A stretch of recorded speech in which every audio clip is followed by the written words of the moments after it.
Millionaire marries his newly hired ugly maid on a bet, but what he discovers on his wedding night leaves him shocked. Ethan Carter was a man who had it all. Billions in the bank, a luxurious penthouse overlooking the city, a fleet of cars, and a reputation that followed him like a shadow. Women adored him, men envied him, and the world bowed at his feet. Yet, despite all this, he carried a heart made of ice. To him, love was nothing but a game, a conquest, an amusement for his empty soul.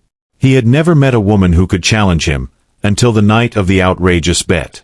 It had started as a joke over a bottle of whiskey with his equally arrogant friends. "I bet you couldn't last a month married to an ugly, poor woman," one of them sneered. Ethan chuckled, swirling the amber liquid in his glass. "Name the stakes. If you do it and stay married for a month, I'll sign over my private villa in the Maldives," his friend, Richard, smirked. Ethan raised an eyebrow. "And if I quit? You donate $5 million to charity." The room burst into laughter, but Ethan smirked. It wasn't about the money. He had plenty of that. It was about proving that he could do anything, control anyone, and still come out unscathed. "Deal," he said, shaking Richard's hand.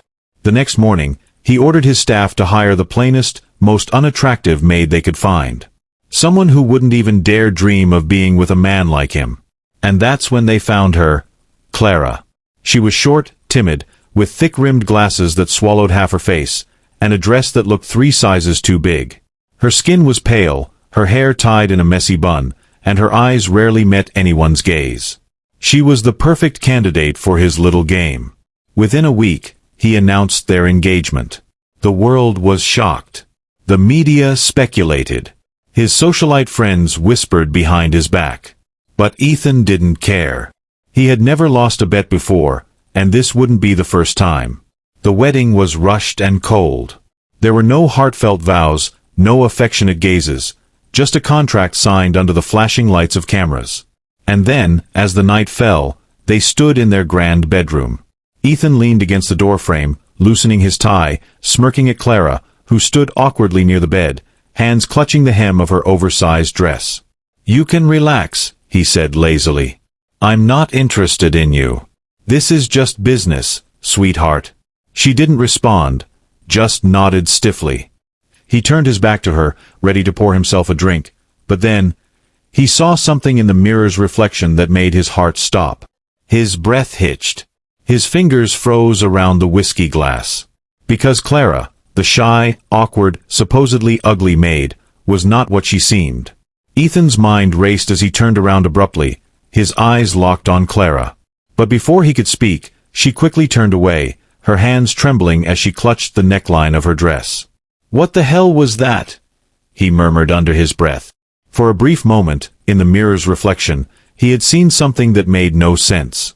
Beneath the layers of oversized clothing and behind those thick-rimmed glasses, there had been a glimpse of something stunning. He stepped forward, watching as Clara tensed up. "Take off your glasses," he demanded. She shook her head, stepping back. "No, sir, I should go to sleep," she stammered. "Take them off," he repeated, his voice colder this time. Her hands clutched the glasses protectively, her knuckles turning white. Ethan's patience snapped. "Are you hiding something?" She remained silent, her lips pressed together. A sudden wave of suspicion washed over him. This was just supposed to be a game, a joke. He had married her to prove a point, but now something felt off. With one swift motion, he reached forward and pulled the glasses from her face. His breath caught in his throat. Clara flinched, quickly covering her face with her hands, but it was too late. He had seen her. Underneath those ridiculous glasses were the most mesmerizing, piercing green eyes he had ever seen. They were unlike anything he had expected, filled with both fear and defiance. And then he noticed something else. The large dress she wore wasn't just oversized, it was meant to hide her frame. From the way the fabric clung to her in certain areas, he could tell. She wasn't at all the unattractive woman he had assumed. "What the hell?" he muttered, stepping back. Clara swallowed hard, turning away. "Please," she whispered. "Just forget what you saw." But Ethan couldn't. His mind reeled. Who was she? Why was she hiding? And most importantly, why did she look nothing like the woman he thought he had married? His heart pounded as he realized. Maybe this bet was more than just a game. Maybe he had just made the biggest mistake of his life. Ethan stood frozen, his sharp mind scrambling for answers. This wasn't part of the plan. He had married her as a joke, a careless bet, but now, staring at the woman in front of him, nothing felt funny anymore. Clara turned away, her hands gripping the edge of the dresser as if grounding herself. I never wanted this, she murmured. I never wanted to be here. His eyes narrowed. Then why did you agree? She hesitated. A million emotions flickered across her face. Fear, sadness, and something else. Something unreadable. I didn't have a choice, she finally whispered. Ethan stepped forward, his curiosity burning. What do you mean, no choice? She exhaled shakily but said nothing. A heavy silence filled the room. For the first time in years, Ethan felt something foreign stir inside him. Guilt. His whole life had been about control, about winning, about never caring for consequences. But now, standing in front of this woman who looked like she wanted to disappear, he felt an unfamiliar tightness in his chest. His jaw clenched. I don't lose bets, he said coldly, masking his confusion. But I hate being lied to. So tell me the truth. Who are you really? Clara's hands trembled. Then, finally, she turned to face him. You married me thinking I was ugly, pathetic, unworthy of you, she said softly. And I let you believe that. Because the truth is much worse. Ethan's pulse quickened. Worse. She gave him a sad, almost haunted smile. Yes. Because if you knew who I really was, you'd regret ever making that bet. His stomach twisted. For the first time in his life, Ethan Carter, the man who thought he had everything, felt like he was about to lose something he didn't even know he wanted. And he had no idea why. Ethan's breath hitched as he stared at Clara, his mind battling between disbelief and intrigue. He had expected a dull, lifeless marriage, a month of tolerating an unattractive, timid maid for the sake of a stupid bet. But now, standing in front of him was a woman with striking emerald green eyes, a delicate face hidden behind thick glasses, and a secret that sent chills down his spine. He stepped closer, lowering his voice. Tell me what you mean. What are you hiding? Clara hesitated. Then, for the first time, she met his gaze directly, and something in her expression sent a strange shiver through him. You married me thinking I was nobody, she whispered, her voice barely above a breath. But I am not who you think I am. Ethan narrowed his eyes. Then who the hell are you? She exhaled shakily, her fingers gripping the fabric of her dress. Before I tell you, promise me something, she said, her voice trembling. Promise me that no matter what, you won't send me away. Ethan frowned. He didn't like being cornered, especially not by someone he barely knew. And yet, something about the way she said it, her desperation, her fear, made his chest tighten. He scoffed. You're my wife now. For the next month, at least.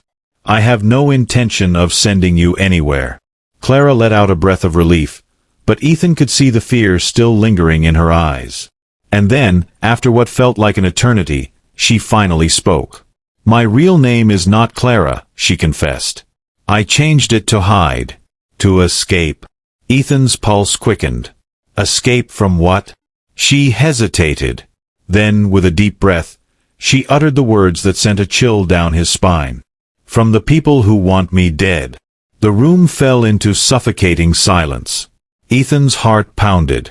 He had expected a secret, maybe a scandal, maybe an unfortunate past. But this? His voice dropped to a whisper. What the hell are you talking about? Clara swallowed hard. I was born into a family that doesn't forgive mistakes, she said. A family that controls everything from the shadows. A family so powerful that the only way to survive was to disappear. Ethan felt his grip tighten around the edge of the dresser.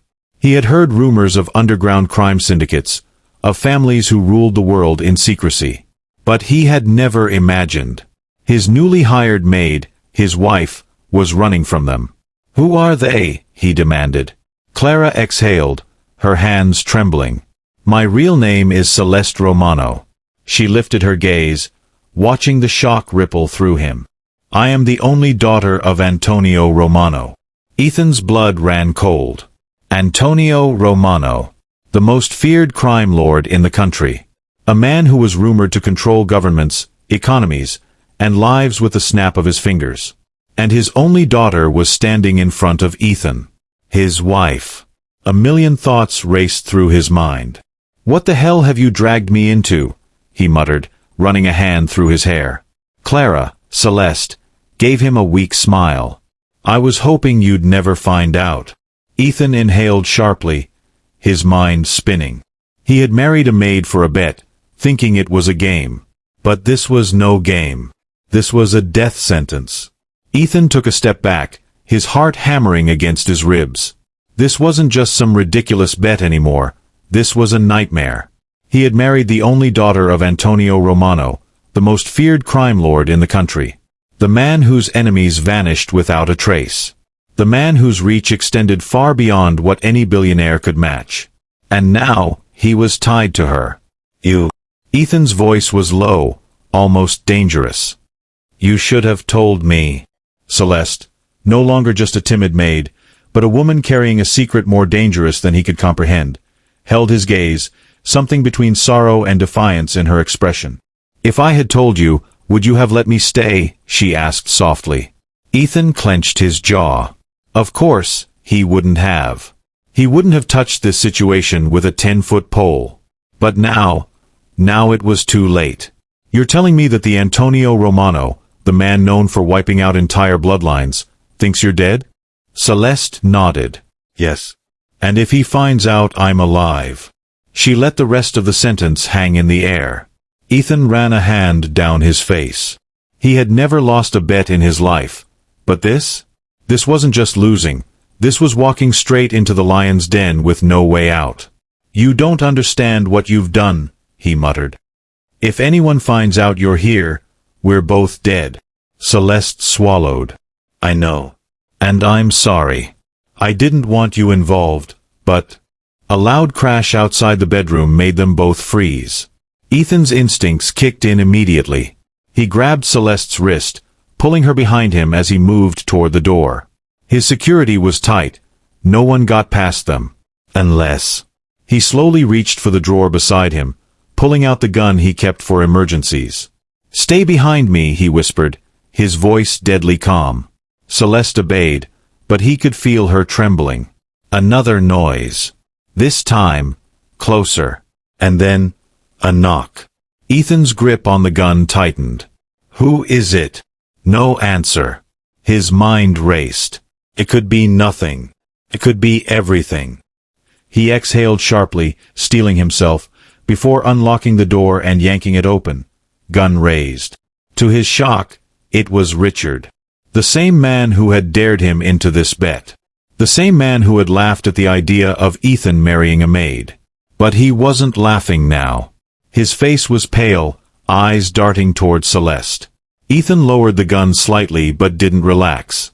What the hell are you doing here? Richard swallowed hard. You need to leave. Now. Ethan's stomach twisted. What?